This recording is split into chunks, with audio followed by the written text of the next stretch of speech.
Live from KSAT 12. Good Morning San Antonio starts right now. Good morning. It is Monday, June 20th. Thank you so much for starting your morning with us. We know a lot of people didn't have to go to work today. Yeah, you might be just chilling at home this morning. It is a federal holiday in honor of Juneteenth. It was yesterday, but today so many places are closed. But we are here bringing the weekend vibes. We are here. It's a weekend show featuring Stephen Cavazos. Yeah, well, we're going to get to Stephen in just a bit. But for now, we want to start with a big, interesting plan that could actually have a huge impact on our Texas roads. Yeah, so gas is egregious right now. Yeah, we can all absurd. something we can all agree on.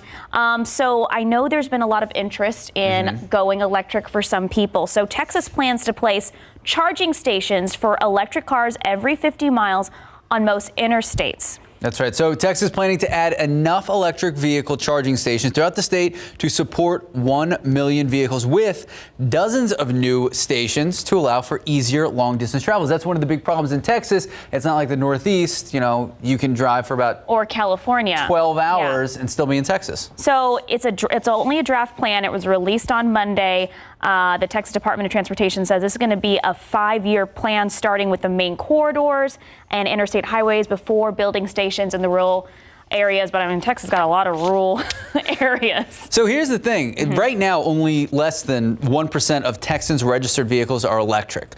There's about 129,000 electric vehicles planned for here in Texas right now. But it's about the future. It's about planning ahead. And like you said, with the rural areas, Governor Greg Abbott stressed the importance of including rural areas in TxDOT's plan in a March 22nd. Okay, so if you have an electric car, if you're thinking about getting an electric car, these stations are high powered at 150 kilowatts, able to bring most electric vehicles from a 10% charge to an 80% charge in about half an hour.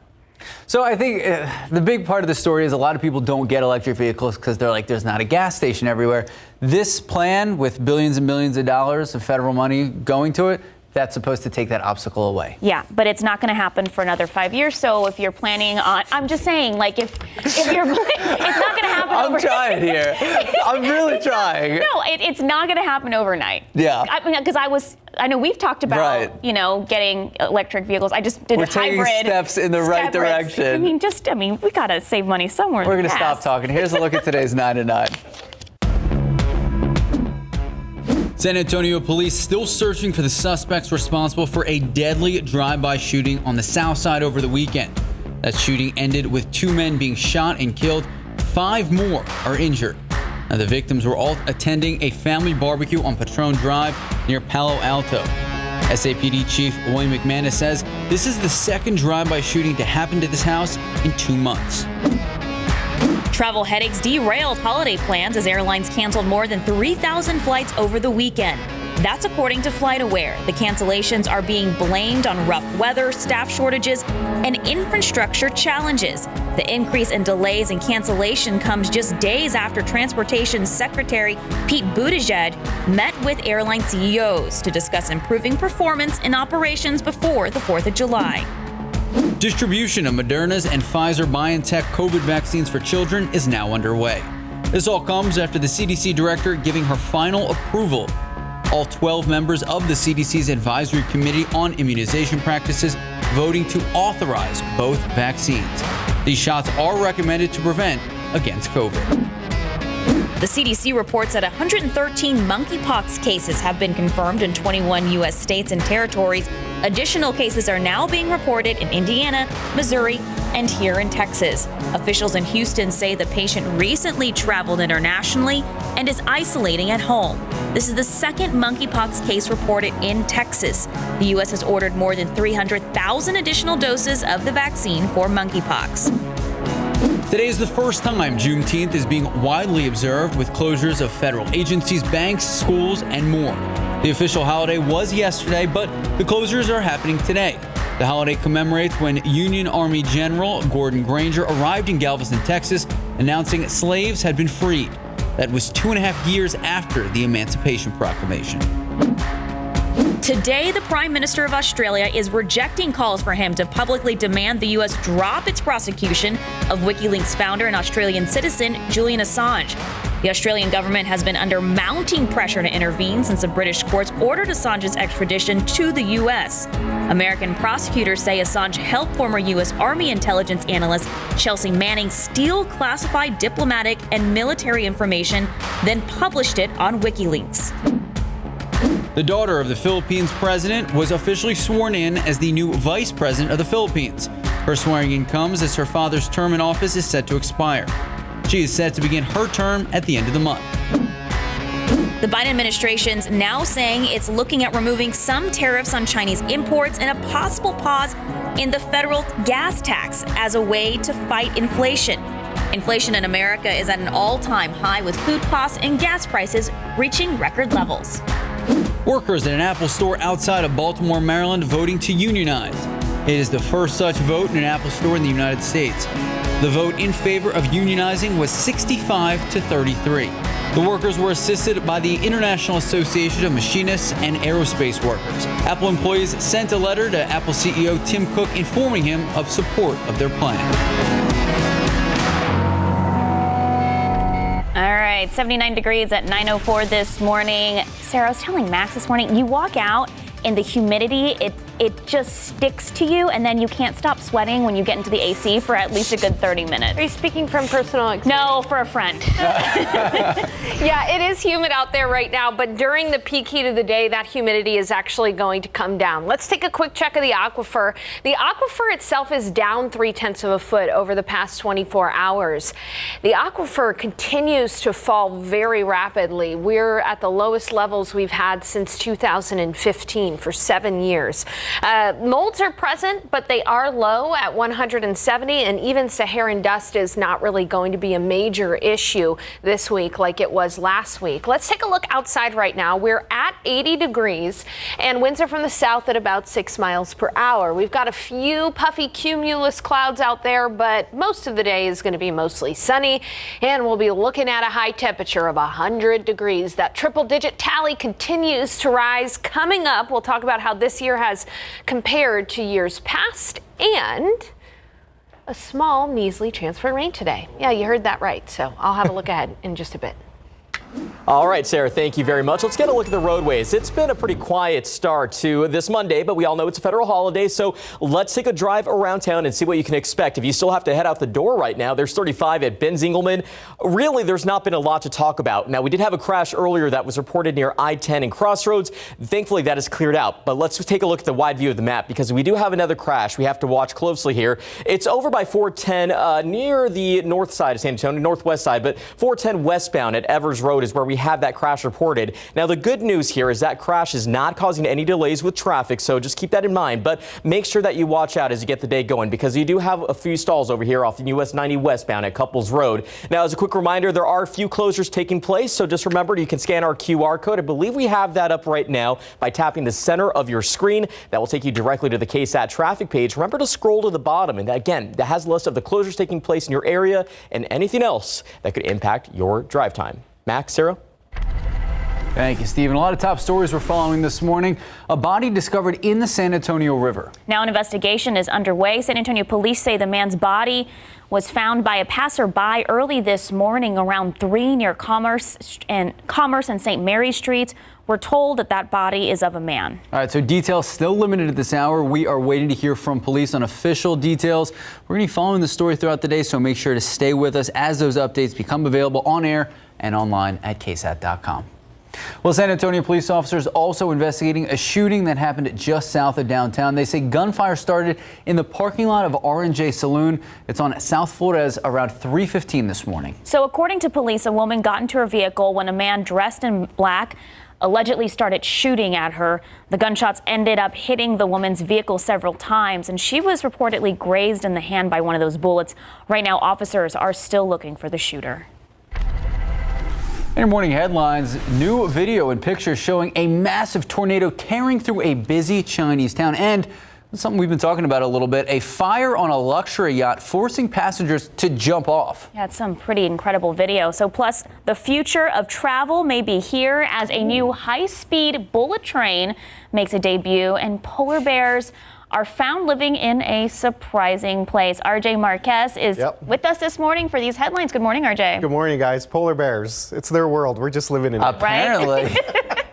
Yeah, this is a pretty cool story here with the polar bears. But I want to start first, guys, over in the other side of the world this morning, China, where this morning we're getting some new video and pictures this morning showing a tornado absolutely ripped through a very busy and crowded Chinese city. Check this out. The twister hit the city in the South Chinese province and lasted about a minute, causing power outages, uprooting trees, and damaging houses and vehicles. You can see right there, it also took out buildings and transformers as well. So this district has more than 1 million people living in it. But get this, authorities said that no casualties have been reported as of this morning. So you can see still there was a lot of damage. Crews have been working throughout the morning to restore power to the area. And last Thursday night, a tornado that lasted 5 minutes hit another Chinese town in that same province, also causing similar damage. Okay, guys, you were talking about this crazy video here of this 70-foot luxury yacht. You can see this right here just burning as in the middle of the water. So this yacht is named Elusive. Obviously couldn't escape a fire that ultimately sank this ship, and this all happened along a river in between New Hampshire and Maine over the weekend. No one was hurt when this yacht burst into flames. That is good news. It was heading to a marina when a passenger saw these thick clouds of black smoke just coming up from the ship's lower deck, and within minutes, you can see right there, the boat was covered in smoke. So 3 passengers were on board, a 67-year-old man and a 57-year-old woman and a man in his 30s, also 2 family dogs, and they all had to jump overboard as the boat was just engulfed in flames. They were treated at a nearby hospital and were later released, and the cause of this fire is still unknown this morning. Glad to hear that everyone made it out okay, but scary situation there. Okay, back to China this morning, where a bullet train, check this out behind me, it's basically very futuristic right here, left the station this morning to Beijing, marking the first full operation of a new high-speed railway in that country. So the bullet train was carrying over 500 passengers and links Beijing to Wuhan. Travel time from Beijing to Wuhan is now being shortened from around 8 hours to a little more than 4 hours and 20 minutes at its top speed. Check out these aerial footage right there. It's pretty cool stuff there. So this bullet train travels through tunnels and along the mountainside. You can see through bridges. And what is the top speed, you may ask? Well, this morning this train hit 217 miles per hour. It is the 5th major railway route to reach that level of speed, of course, connecting several inland Chinese cities. Very interesting stuff there. Okay, speaking of interesting, scientists have found a group of polar bears living and thriving, living their best lives in a very surprising place. The journal Science published a study on Thursday about the polar bears living in southeast Greenland. Researchers say these bears are genetically distinct and isolated from other polar bear populations. They are even isolated from sea ice, which is critical to the survival of most polar bears. Instead of using sea ice to capture seals, the study found that southeast Greenland bears use nearby freshwater ice to hunt. All right, so this is a sheet of ice that is also becoming fresh water for them. Scientists believe the way the bears have adapted to the environment could give insight into how the species could survive climate change. Pretty cool stuff there. Yeah. I want to go back to the bullet train because I find it so interesting. When will we get a bullet train in Texas? From San Antonio to anywhere to else? Austin. Well, you know, Elon Musk. I know. The leaked emails. The leaked emails. Gone down that rabbit hole? Yes. Yeah, Have you gone down that rabbit hole? That's a Cavazos rabbit hole, maybe, that needs to go down. Yeah, that's a very interesting observation with those emails. There has been brought up bills in the past for a train like that. They've obviously never, in the state legislature, I did a story on it a couple of years ago, I think in 2018, but obviously they've never actually passed. And this would connect Austin to San Antonio and also San Marcos, New Braunfels. Yeah, it's like the 35 corridor, they're saying, because of traffic. Okay. Well, here we go. Got a nice bullet train in China to look at. We need a bullet train. As an example. Thank you, RJ. Time now just about 9:12, 80 degrees out. We'll still ahead on GMSA at 9. Still, kids in some states will get their shot as early as tomorrow. The details coming up. And coming up next, Tiffany Huertas. We take a look at the latest projects coming out of Port San Antonio. Good morning and welcome back. Port San Antonio, a growing tech hub. They're looking at new innovative projects and projects that can bring business to the southwest side. From a vertiport launching pad for electric planes to a research complex that includes a simulated lunar terrain lab. Port San Antonio releasing new details on these unique projects. Tiffany Huertas joining us live from Port SA. Opened in April, another project illustrating the port's momentum in the recent years. Good morning, Tiffany. Hi, good morning, Max and Sarah. This is very exciting. They're hoping to have the groundbreaking next year. And just take a look at these renderings. They're having thoughts and ideas right now, but all of this can change and have it complete by 2025. Now, to talk a little bit more about this, we have Jim Perschbach, the president and CEO of the Port, and Marina Gonzalez, the CEO of the San Antonio Hispanic Chamber of Commerce. Good morning, Jim. Let's start with you. Talk to us about this exciting project. Talk to us about the three of them. Great. Thank you so much for having us. We have three projects. The first, an office building, because we're out of space. The second, a vertiport, which is going to change transportation, electric aircraft. And the third one, a research building for everything from space research to moon research to airplane research. When we look at these renderings, what are we looking at? What you're looking at is an artist's impression, literally, of what these buildings can look like. Because one of the things we want is for people to understand there is amazing, groundbreaking stuff going on here at the port and throughout San Antonio. And we need buildings that put it on stage. And just this arena is an example of the growth that we're seeing here in the port. Talk to us about that. How much growth are we seeing here in Port San Antonio? In just the past 4 years, we've had close to 5,000 new jobs put on this campus. We've built almost 700,000 square feet of new facilities. But most important, we've had 80,000 kids come through educational programs, and we plan on accelerating all of that in the next couple of years. Very exciting. And Marina, how can small businesses get involved?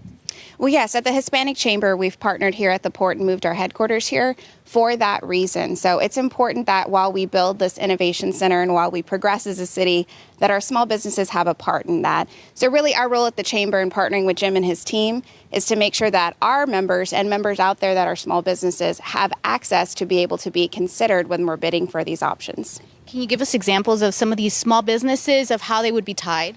Absolutely. So while you saw this innovation and growth happening, we're in the heart and center of that for San Antonio. And really what that means is as they're bidding out and looking for vendors to make sure that they not only can bid the projects, but then sustain and operate them, that we have people that are like landscapers, AC, anywhere from engineers, construction, et cetera, et cetera. And that's the members that we represent at the Hispanic Chamber. So we're bringing them to the table. Awesome. And Jim, talk to us about what's happening this summer. This summer, we're going to do two things. The first thing is the Hispanic Chamber is going to teach companies how to do business with entities like us. And the second one is help us go out and find some people who can take these artist renditions and turn them into something we can actually build. Well, I'm excited because last time I was here in the port, this was not here, and now it's here. So I'm excited about that. We're going to have more details coming up on the noon show. Back to you guys. Thanks, Tiff. All right, so taking a look outside, what did you call it this morning? Haunting humidity? Okay, I didn't call it that. I want to give it credit to Stephen Cavazos because I said it like follows you around. Haunting. Haunting. Like I like that. You know, it's also thriller. haunting. Yeah, thriller music video to my Wow, left. Sarah's doing this for those of y'all who can't see. You know, it's also haunting the amount of triple-digit days we've already had this year. We yesterday made 16 100-degree days. We're likely going to add on to that today. Let's take a look at how this compares to years past. So in 2009, we had 59 100-degree days, and in 2011, we had 57 100-degree days. These are the records that go back all the way till 1885. So we could potentially fit in this top three this year because we still got July, we still got August, and even September. And in 2009, up to this point, we had 14 100-degree days. So it's going to be close unless we can get a tropical system that brings us healthy rains and keeps things a little bit cooler in July, August. We're going to be seeing more and more triple-digit days, which are in the forecast this week for us. Outside right now, it is 80 degrees. We've got partly cloudy skies and winds are from the south at about 10 miles per hour. We're not going to have a major breeze today from the southeast at 5 to 15 miles per hour, so a bit of a breeze, but not too windy. It's 82 in Pleasanton, 82 in Cotulla, 80 in Del Rio, 77 in Rock Springs, 78 in Kerrville. As we zoom in, you can see that there are still some lingering morning clouds, especially west of 281. one out toward Hondo, Devine, Castroville, and Bandera. We're seeing some of those puffy cumulus clouds this morning, but generally we're going to be looking at mostly sunny skies this afternoon. Just like the last couple of days, in the afternoon there's going to be one or two stray showers that develop. The chance for rain is not good, only 10%, but it is there today. So if you get a stray shower, consider yourself lucky. Maybe go buy a lottery ticket or something like that. Otherwise, it's going to be hot. 101 in Seguin, 101 in New Braunfels, 100 in Converse, 102 at Stinson, 102 in Devine, 102 in Pleasanton. Up in the hill country, shaving off a few degrees there, 96 in Bulverde and 96 in Bernie. But in San Antonio, we're forecasting a high temperature of 100 degrees. Here's your KSAT 12-hour forecast for the remainder of the day. By lunch, it'll be 90 degrees. If you're planning on going outside today, sunscreen, maybe you'll go to the Pearl splash pad area. Those kinds of things will help keep you cool. But generally, it is going to just be a hot Monday for us. 10% chance for rain gets introduced at 4 p.m. and will top off at 100 this afternoon. Again, winds could be from the southeast up to about 15 miles per hour. After sunset, close to 8:30, that 10% chance for a stray shower goes away, and it'll just be a warm evening with temperatures in the 80s and 90s this evening. All right, on the satellite and radar across the nation, got the tale of two stories, okay? We've got a big trough of low pressure that's helping to fuel the monsoonal rains in New Mexico, but really the heat high is stronger than that trough of low pressure, and so we're going to stay hot. That heat high will be bringing 100-degree weather all the way up to Nebraska, and even it could be 104 in Minneapolis today, hotter than San Antonio, that far north because of that heat high. It's going to stay slightly to our east tomorrow, so we'll get a high temperature of 99 for your Tuesday, but 100 on Wednesday, 101 on Thursday as that heat high settles over Texas, and 102 on Friday. So we're going to see temperatures go up even by a few degrees by the week's end. So summer officially begins tomorrow, and ironically, it probably is going to be the quote-unquote coolest day of the next 7 days. And by coolest, I mean 99. Wow, so cool. Hey, coming up, I'll take a check of the tropics, guys, in the next half hour. Thank you, Sarah. Time now, 9:23, 80 degrees out. Still ahead on GMSA at 9 states have already started ordering doses for the more than 18 million American children under the age of 5 who are now eligible to receive their COVID-19 vaccine. Well, the CDC has approved 2 COVID-19 vaccines for children under the age of 5. Kids in some states will get those shots as early as today. All right, so it's the news a lot of parents have waited years for, but others remain hesitant about whether to vaccinate their children or not. ABC's Andrew Dimbert explains. This morning, with vaccines for children between 6 months and 5 years old now greenlit, shots could start to be administered as early as today. Nearly 20 million children are now able to get vaccinated against COVID-19. States have already begun ordering doses for the more than 18 million American children now eligible to receive it. New York City says it will start distributing the vaccine on Wednesday. The shots come as a relief to parents who have felt the need to isolate their unvaccinated children. We have a 4-year-old son, and we've been living quite a sheltered life over the last 2 years, trying to keep him safe. So this will give us a little bit of breathing room. Octavio and Zena Good chose to enroll their then 8-month-old and their 3-year-old in the Pfizer vaccine trial. They say both had no issues with the vaccine. I'd highly encourage all parents to vaccinate their young kids. It's really peace of mind that you don't need to worry about this really potentially dangerous and potentially fatal disease for your young kids. But many parents are in no rush to get their kids the shot. An April survey found that fewer than 1 in 5 parents said they are eager to vaccinate their child as soon as the shot became available. We don't feel confident enough at this point to make that decision. We would really like to wait a little while and see what happens. And many parents of children who have recently had COVID are wondering if it's even worth getting the shot. But Pfizer tells ABC News every child should get the shots regardless if they've gotten COVID, because it adds extra protection against reinfection as well as serious complications should they get infected again. We have to look at the data. It clearly shows that the benefits far outweigh any risks related to these vaccines. Andrew Dimbert, ABC News, New York. Time now, 9:28, 81 degrees out. All right, just ahead on GMSA. For the first time, Juneteenth is being observed as a national holiday. In the next half hour, we take a look at the journey that it took for this to happen. And a Southside neighborhood dealing with the aftermath of that deadly shooting at a family barbecue over the weekend. 7 people shot. We have the latest on the investigation. Taking a look outside with the roads. It is a federal holiday, so many of you may just be able to stay at home. If any incidents pop up, we'll let you know about them.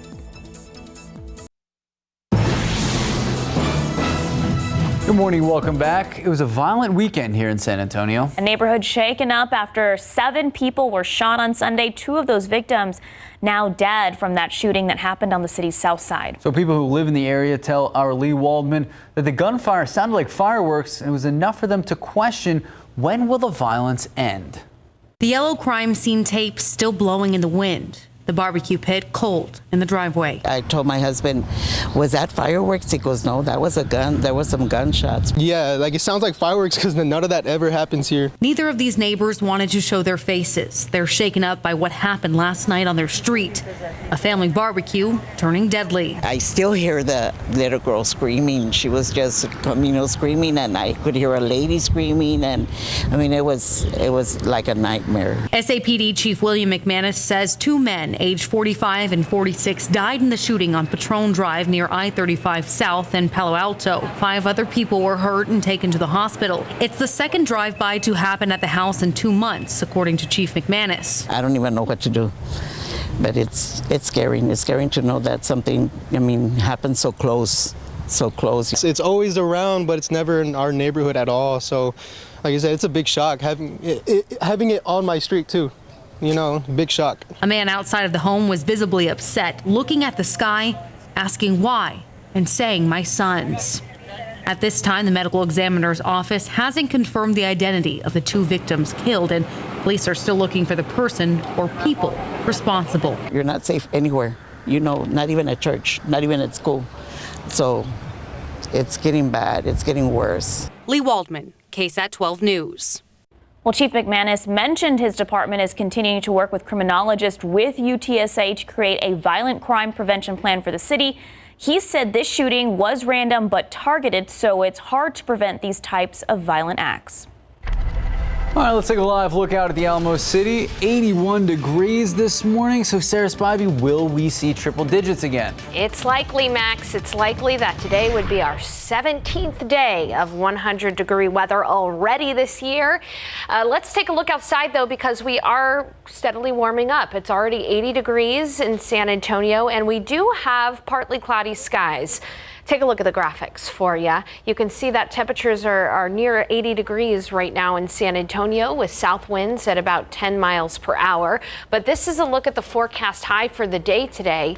It'll be 101 in Eagle Pass, 102 in Carrizo Springs, 104 in Cotulla, 102 in Gonzales, 101 in New Braunfels. Wow, 97 cool degrees in Kerrville this afternoon, and 100 in San Antonio. Looking at the aquifer continues to fall rapidly, down 0.3 of a foot over the past 24 hours. We're now quite a bit, 25-ish feet below the average for the month. So the aquifer is very low, needs a drink of water, and we only have a 10% chance of rain today. In the pollen count, molds are the only allergen present. They are low at 170. As you know, this time of year, we often deal with Saharan dust. Although it's not out there right now, coming up, I've got a look at your Saharan dust forecast and that small chance for rain today. Sarah.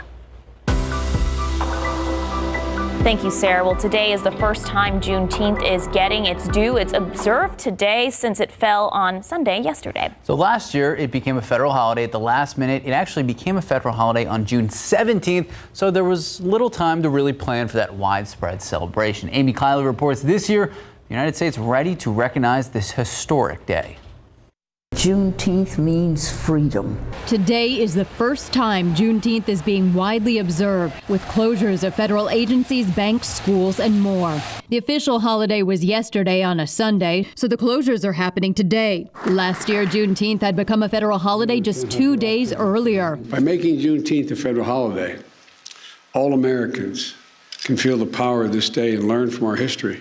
The short notice meant many organizations didn't have time to prepare for it. The holiday commemorates when Union Army General Gordon Granger arrived in Galveston, Texas, to announce enslaved people had been liberated. That was 2.5 years after the Emancipation Proclamation. The 19th of June, 1865.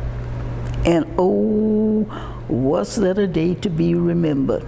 Activist Opal Lee and Representative Sheila Jackson Lee of Texas worked to make the day a federal holiday. The discussion and information and history about slavery has not been at the center point of America's story. Today, U.S. post offices are closed. The New York Stock Exchange and NASDAQ don't have active trading hours. Most federal offices and schools are shut down. So is the Federal Reserve, along with most banks. This is a day of power. I can think of no better way to observe Juneteenth than being with community. I'm Amy Kiley reporting. Well, in honor of Juneteenth, the Antioch Missionary Baptist Church Choir put on a special musical performance. Members sang Lift Every Voice and Sing. Now, throughout the years, it has been dubbed the Black National Anthem. Take a listen.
That was the Antioch Missionary Baptist Church. They are located off North Walters in the heart of the East Side.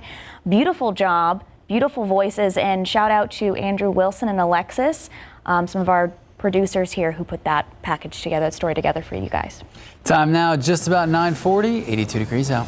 Watching GMSA at 9. All right, so we got some sports to talk about. We got Texas. We have Texas A&M meeting on the field.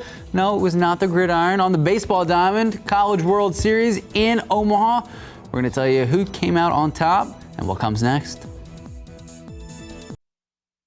Good morning and welcome back. Happy Monday. So Sarah and I were just talking about pools, the idea of going to one in the last, what do we have, Sarah? 17 days? Today would be 17. Hey, what's another one? Hey, what's another one? Another one. Another one. Okay, yeah, so it is going to be close to 100 this afternoon in San Antonio. And if you're going to be hanging by the pool, today's a good day to do it. That UV index, though, is going to be extreme, so keep that in mind. Want to protect that skin. Outside right now, we have got temperatures in the 80s. It's already 80 degrees in San Antonio.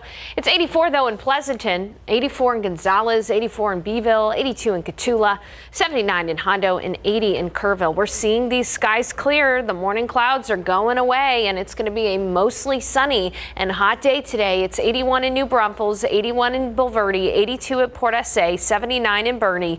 It's 84 in Devine, and 80 at Stinson. Now, it is humid out there right now. We've got a bit of a heat index out there right now, but watch what happens to dew points. They go down in the afternoon into the 50s. And so when it is the hottest part of the day, 2 p.m. to 7 p.m., we're not going to have much of a heat index, if anything, this afternoon because the humidity will be lower when it's the hottest. So at least we've got that going for us. Across the state of Texas, a little bit of rain for West Texas, but otherwise it is dry because of this heat high. Now, a little science lesson for you. Heat high pressure system compresses the air. It allows the air to warm up quicker. A way I like to describe this is your Instapot, right? The high pressure heats up that air quicker. We've got our own Instapot overhead. Heat high is what's allowing it to be hotter right now because of that heat high. Now, oftentimes this time of year, we look at the tropics to see if we have any relief in store. In the Pacific, Tropical Depression Celia is expected to strengthen into a hurricane in the Pacific Ocean by Saturday morning. But where we really need development would be across parts of the Atlantic Ocean. And no development is expected in the next 5 days. So what we have to settle for is some measly rain chances, okay? Today and tomorrow, a few afternoon pop-up showers or possible chance for rain is only 10%. So it's not a good rain chance, but if you do get a pop-up afternoon shower this afternoon, you will be one of the lucky few. And you can see here in the Futurecast that it does show 1 or 2 pop-up showers later this afternoon. Otherwise, here's the forecast highs for the day. 101 in Sabinal, 102 in Nixon, 99 in Canyon Lake, 96 in Bulverde. It'll be 100 in Converse, 101 in Uvalde, 100 in Utopia, and 100 in Bandera. Your KSAT 12-hour forecast for San Antonio. Southeast winds today, 5 to 15 miles per hour, so a bit of a breeze this afternoon. It'll be 90 at noon, and then as we head into the afternoon, we'll be in the 90s. Right around 4, that's when we'll introduce that 10% chance for a stray shower, but really it's just going to be hot. 100 for the high. Today would be the 17th 100-degree day for us so far this year. And after the sun sets close to 8:30, we're going to see that wimpy 10% chance of rain go out the door, and it's just going to be a warm and breezy evening with winds from the southeast at about 15 miles per hour. So we talked about the Saharan dust. Last week it was pretty dense. It's not really out there right now. We expect it to become very light on Wednesday, not really affecting very many folks, perhaps a little bit higher than that on Thursday, but again, fairly light. And then by the weekend, we really won't have much Saharan dust in the air at all. That's the Saharan dust forecast right now. Here's a look at the forecast for the remainder of the week. So that heat high is going to settle overhead by Thursday through the weekend. And so that's why temperatures are going to be close to 102 degrees by Friday and Saturday. Summer officially begins tomorrow in the early morning hours. We're going to have a few more clouds tomorrow, so that's why I've shaved off a degree of the high temperature. Still going to be hot, 99 degrees, 100. Can your body tell the difference? Not really. But that will be the coolest, quote unquote, coolest day of the next several days, where again, we'll be rising up to 102 degrees for the forecast high. Hey, how about those Aggies, guys? Oh, a lot of happy Aggie fans. All right, and speaking of the Aggies, the biggest rivalry in the Lone Star State took center stage in Omaha for the College World Series. Texas versus Texas A&M. Not the losers bracket. I don't know. It is a lower bracket. Lower. So you can still go on and win. No one wants to be a loser. They're not a well, only one loser here. We're going to tell you about it. It wasn't the Aggies. So the winner in this one would move on, while the loser goes home back to the Lone Star State. So Longhorns, they jumped out quickly. They went up 2-0 early in the game. A&M would respond. They tied it 2-2, and after that, Aggies would never look back, cruising to victory over their longtime rival. So the final from Omaha, Aggies 10, Longhorns 2. Magical season for A&M continue. They knock off Texas. They remain alive in the College World Series. We're going to talk about what comes next for them in just a few moments. But now we're talking soccer. Whew, a lot of energy. SAFC finally getting a chance to play again in front of the home crowd at Toyota Field for the first time since late April. But it was Oakland Roots SC. It scored first in the 29th minute. SAFC would tie up the score in the first half stoppage. Big Sam coming up big. Recently acquired by San Antonio, but that would be it. So even though SAFC outshot Oakland 8-2 in the second half, neither team would find the back of the net, leading to a 1-1 draw, San Antonio's only draw of the season. We were definitely the aggressors, with and without the ball. Disappointed. We didn't get the 3 points. I felt we earned the 3 points. I felt we dominated from start to finish. Our pressing actions were fantastic. Created a number of clear-cut opportunities. Yes, we'd like to execute. We'll learn from this. As soon as the second half started, from the halftime talk, the coach was just telling us that we got to keep pushing, keep pressing. Not giving them an inch to breathe. So yeah, from the start of the second half, had no fear, had no worries. But sadly, we just couldn't put it away. But hopefully, we can next time.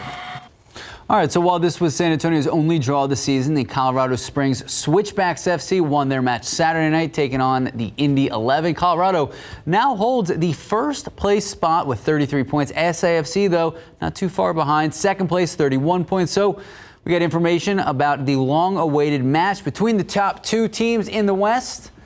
There we go. San Antonio FC taking on Colorado Springs Switchback FC. This Friday night in Colorado Springs, game set for 8 p.m. And of course, if you're looking for anything in-depth regarding sports coverage, KSAT 12, your home. We got schedules, highlights. Check out Greg and Larry on Instant Replay for everything you need to know in the world of sports. Sunday night, 11 o'clock, right after the night beat. And like I was saying, don't worry, A&M fans, you don't have to wait long. A&M taking on Notre Dame tomorrow, 1 p.m. All right. There you go. Who are you rooting for? I'm neutral. You gotta go A&M. Come on, Sarah. What are you, like, suddenly a Notre Dame fan? No, I'm You're gonna roll in with a fighting Irish shirt. Oh my God, I can't say anything. Time now, 9:51. After me. 83 degrees out. All right, let's talk about Velveeta. Do you like Velveeta? I'd rather talk about sports than cheesy fingers. Cheese fingers. All right. If you're a big fan of Velveeta, you can put it on your foods, but now you can put it on your fingernails on purpose. Yes. We'll have the story when we come back. Good morning and welcome back. Already planning for tomorrow's edition of GMSA at 9 a.m. That's right. Tiffany Huertas will join us for an update on UTSA School of Data Science. She'll be live at their campus and talk to the director of their school. All right, that is tomorrow, GMSA, 9 a.m. Pick your adjective. Hot, very hot, toasty. Rude. Oh, rude works too. Okay. Rude forecast for us. Near 100 degrees every day, and we'll even warm up a little bit more toward the end of the week. Today, there's a 10% chance for a pop-up shower, and tomorrow, but that's it. All right. Well, Sarah, do you like Velveeta? I don't know. I mean, it's not really. You don't want to take a side? I like the shells and cheese. Shells and cheese is good. Fans of the American cheese, Velveeta, can now make a fashion statement on their fingertips. All right, Velveeta has teamed up with the British beauty brand on a limited edition set of 2 cheese-scented polishes. Yes, your fingernails can smell like cheese. All right, so the Nails Inc. collaboration has 2 shades, a bright red called Finger Food, interesting, and a yellow called La Dolce Velveeta. But the fun doesn't stop there. Don't worry. Each one comes with a set of Velveeta-themed nail stickers. Yeah, they say words on them, and the price is $15 for the result of this cheesy collab. Who wants their hands or nails to smell like cheese? So you don't want those, to be clear? No. Sarah Hard Spivey? pass. Heck no. We'll see you back here at noon.